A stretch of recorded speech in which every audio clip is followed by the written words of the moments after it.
దళిత గిరిజన సంఘాల జేఏసీ రాష్ట్ర కన్వీనర్. నా పేరు రెడ్డన్న. ముఖ్యంగా ఈరోజు మధ్యవేలి డివిజన్లో దళిత గిరిజన సంఘాల జేఏసీతో కలిసి ఇక్కడ గోపురం మండలంలో ఉపాధ్యక్షురాలుగా పనిచేస్తున్నటువంటి దళిత మహిళ పైన అగ్రవర్ణాలు దాడి చేసి అనేక రకాల హింసించినటువంటి విషయం పైన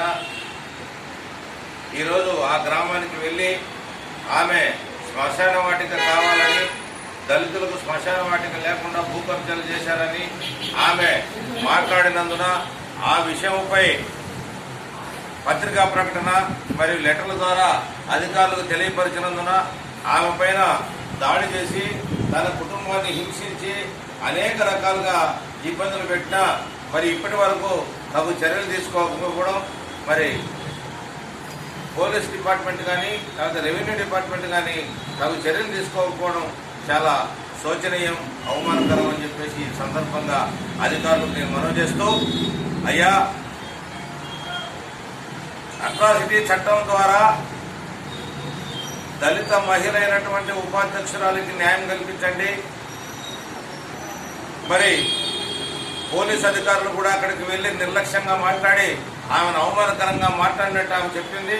కాబట్టి దయచేసి పోలీస్ అధికారులు కూడా మీరు మీ చర్యలు తప్పనిసరిగా మీరు తీసుకోవాల్సినటువంటి చర్యలు అట్రాసిటీ చట్టాన్ని కాపాడే దానికోసం సెక్షన్ 4 కింద, అట్రాసిటీ చట్టం సెక్షన్ 4 కింద మీరు తీసుకున్నటువంటి చర్యల్లో ఏమాత్రం ఇబ్బంది జరిగినా మీరు బాధ్యులు కాకూడదని మీకు అందరికీ మనవి చేస్తా ఉన్నాం. కాబట్టి దయచేసి రెవెన్యూ డివిజనల్ అధికారి మరియు సబ్ డివిజనల్ పోలీస్ అధికారి తక్షణం చర్యలు తీసుకొని మా వారికి న్యాయం కల్పించే దానికోసం ముందుకు రావాలని చెప్పేసి కూడా విజ్ఞప్తి చేస్తా ఉన్నాం. ఒకవేళ మా విజ్ఞప్తిని మన్నించి తప్పనిసరి మీరు తగు చర్యలు తీసుకొని, తక్షణ చర్యలు తీసుకొని మాకు న్యాయం కల్పించకపోతే తగు చర్యలు, తగు మూల్యము మీరు అనుభవించాల్సినటువంటి అవసరం ఏర్పడుతుందని రాష్ట్ర కన్వీనర్గా నేను మనవి చేస్తున్నాను. ఈ విషయాన్ని నాకు 20 తారీఖున విజయవాడలో ఒక సమావేశం ఉంది. విజయవాడ సమావేశంలో ఖచ్చితంగా ఈ విషయాన్ని తీసి ఖచ్చితంగా నేను సీఎం దృష్టికి కానీ, హోమ్ మినిస్టర్ దృష్టికి కానీ, ఉన్నతాధికారుల దృష్టికి కానీ తీసుకెళ్తానని చెప్పేసి ఈ సందర్భంగా మీకు అందరికీ కూడా మనవి చేస్తా ఉందా. కాబట్టి బద్వేలు డివిజన్లోని అధికారులారా ఆలోచన చేయండి. బద్వేలు నియోజకవర్గం ఎస్సీ నియోజకవర్గం, మరి ఇక్కడే మా పైన దాడులు జరుగుతూ ఉంటే, ఇక్కడే మా ప్రజాప్రతినిధులు కూడా రక్షణ లేకుండా ఉంటే మేము ఎవరిని అడగాలని చెప్పేసి మీకు అందరికీ ప్రశ్నిస్తున్నా. ఈ విషయం పైన నిర్లక్ష్యం వహిస్తే తగిన మూల్యం మీరు అనుభవించాల్సినటువంటి అవసరం ఏర్పడుతుందని మరి పోలీస్ అధికారులకు కానీ, మరి రెవెన్యూ అధికారులకు కానీ నేను ఈ సందర్భంగా మనవి చేస్తున్నా. జై భీమ్. బద్వేలు కాన్స్టిట్యూషన్లో ఎస్సీ రిజర్వ్ స్థానం, ఈ రిజర్వ్ స్థానంలో దళితులపైన టార్గెట్ చేసి దళితులని మానసికంగా అయితేనేమి రకరకాలుగా హింసించడం అనేది చాలా దుర్మార్గమైన చర్యగా మేము దళిత జేఏసీకి మేము భావిస్తాం. ఎందుకంటే ఈరోజు గోపురం మండలంలో ఒక దళిత మహిళను శ్మశానం గురించి ఆమె ప్రశ్నించేందుకు ఆమె రకరకాల కేసులు పెట్టి హింసించడం చాలా బాధాకర విషయం. ఈ విషయంలో బద్వేలు డివిజన్ దళిత జేఏసీ తరఫున మేము తీవ్రంగా ఖండిస్తున్నాం. ఆమెకు న్యాయం జరిగేంత వరకు మేము పోరాటం, ఆమె వెంట ఉండి ఆమెకు న్యాయం జరిగేంత వరకు పోరాటం చేస్తామని చెప్పేసి ప్రభుత్వాన్ని హెచ్చరిస్తున్నాం. ఎందుకంటే ఈరోజు రాష్ట్ర ప్రభుత్వం దళితుల పట్ల అనేక విధాలుగా జరిగే అన్యాయాలు అయితేనేమి, అక్రమాలు అయితేనేమి చాలా కూలంకషంగా న్యాయం జరుగుతామని చెప్పి ఊకస్పూర మాటలు చెప్తున్నారు. కానీ న్యాయం జరగడంలో చాలా జాప్యం జరుగుతుంది.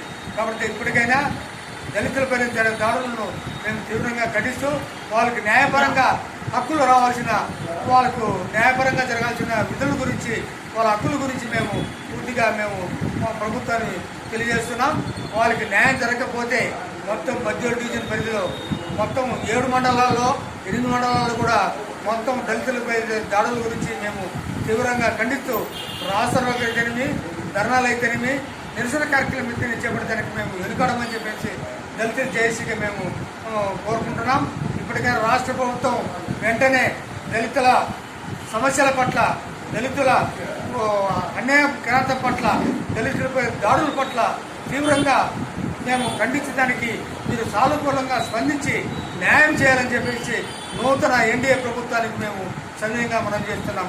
అదేవిధంగా ఎందుకంటే మేము ఈ రాష్ట్రంలో దళితులుగా మేము పుట్టినందుకు మాపైనే దాడులు చేస్తూ మాపైన అనేక కేసులు పెడుతుంటే మేము చూస్తూ ఊరుకున్నామా అని చెప్పి మేము తీవ్రంగా ఖండిస్తున్నాం. ఎందుకంటే బద్దెల తాలూకాలో ఎస్సీ రిజర్వ్ స్థానం, ఈరోజు ఎస్సీ రిజర్వ్ స్థానంలో దళితులకు పట్ల జరిగే దాడులను కూడా స్థానిక శాసనసభ్యురాలు ప్రశ్నించకపోవడం చాలా దుర్మార్గమైన చర్యగా మేము తీవ్రంగా ఖండిస్తున్నాం. ఎందుకంటే ఆమెకు ఎమ్మెల్యేకు దళిత ఎమ్మెల్యేకు ఎస్సీ రిజర్వేషన్ ఇచ్చిందని తెలియదు. ఎందుకంటే దళిత రిజర్వ్ కావాలని చెప్పి మేము పోరాటం చేయించిన ఈ ఎస్సీ రిజర్వ్ కాన్స్టిట్యూన్సీలో దళితులకు న్యాయం జరగకపోతే మేము మాకెందుకు ఈ రిజర్వేషన్? కాబట్టి వెంటనే దళితుల జరిగే దాడులను కూడా పూర్తిగా ప్రభుత్వ పరంగా అన్ని విధాలుగా న్యాయం చేయాలని, వాళ్ళకు అన్ని విధాలుగా ఆదుకోవాలని, అన్ని విధాలుగా వాళ్ళకు అనుకూలంగా ప్రవర్తించడానికి చర్యలు తీసుకోవాలని చెప్పేసి ప్రభుత్వాన్ని సవిధంగా మేము చేస్తున్నాం.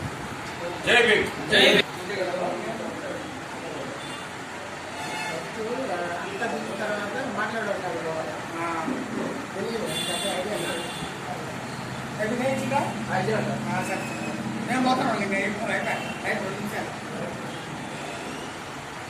ఆశ